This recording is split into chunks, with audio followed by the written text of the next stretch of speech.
Batman Arkham Asylum, sorti durant l'été 2009, fut un succès critique et commercial. L'intrigue se déroulait dans l'asile d'Arkham où Batman se trouvait pris au piège. On y affrontait le Joker dans un angoissant jeu du chat et de la souris. There's no escape, Joker.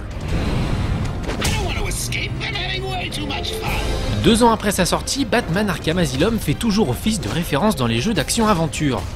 Il est même entré dans le livre Guinness des records avec la distinction de jeu super-héros le mieux noté de tous les temps par la presse spécialisée. Sa suite Batman Arkham City est donc attendue par une grosse communauté de fans. Comme ce titre le laisse suggérer, cet épisode verra la ville se transformer en prison. The story of Arkham City carries on from where we left off in Arkham Asylum.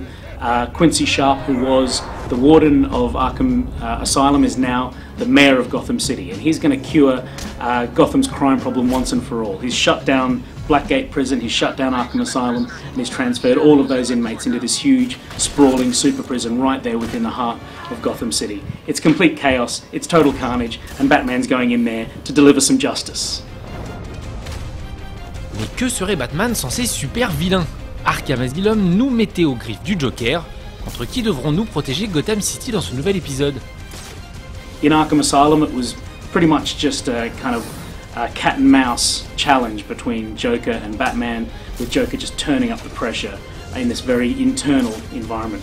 Going out onto the streets of Gotham in Arkham City, we've really ramped up that challenge. So Joker's in there, Two-Face is in there, we know Catwoman's in there, Riddler, Zsasz, Calendar Man, and the entire thing is being overseen by Professor Hugo Strange, who's this kind of crazy psychiatrist who's trying to cure everybody of all of their diseases within Arkham City.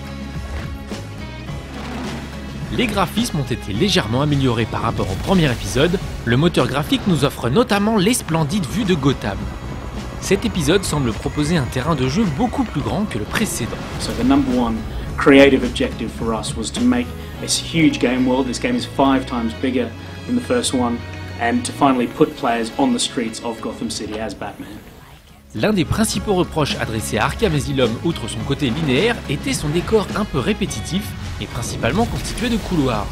Espérons que le nouveau décor de cet épisode corrige ses défauts. Mais en quoi ce changement radical de terrain influencera-t-il le gameplay? Navigation has been completely overhauled because you can now run off buildings, dive down into the streets, and then carve your way between buildings within Gotham. C'est bien beau tout ça, mais une bonne partie du jeu tournait autour des combats. Quoi de neuf dans ce domaine? Avez-vous créé de nouveaux mouvements pour notre chauve-souris préféré? We've really increased the number of moves that Batman can pull off. We've got twice as many animations. You can now take on 2 or 3 guys with simultaneous counters. You can also integrate gadgetry within combat moves. So players are going to find that everything that they know and love about Arkham Asylum is improved or massively overhauled for the better within Arkham City. It would be a shame to get blood all over my nice new outfit. Cette suite s'annonce donc très prometteuse, l'ambiance reste toujours fidèle aux comics, les graphismes sont bien travaillés, les défauts semblent être corrigés, espérons que la qualité d'écriture soit toujours au rendez-vous. This place is dangerous. I like it. Et si ce jeu réussit à tenir toutes ses promesses, il risque fort de figurer parmi les meilleurs jeux de l'année. It was all a lie. There's nothing wrong with you. Nice of you to say, but you of all people should know there's plenty wrong with me.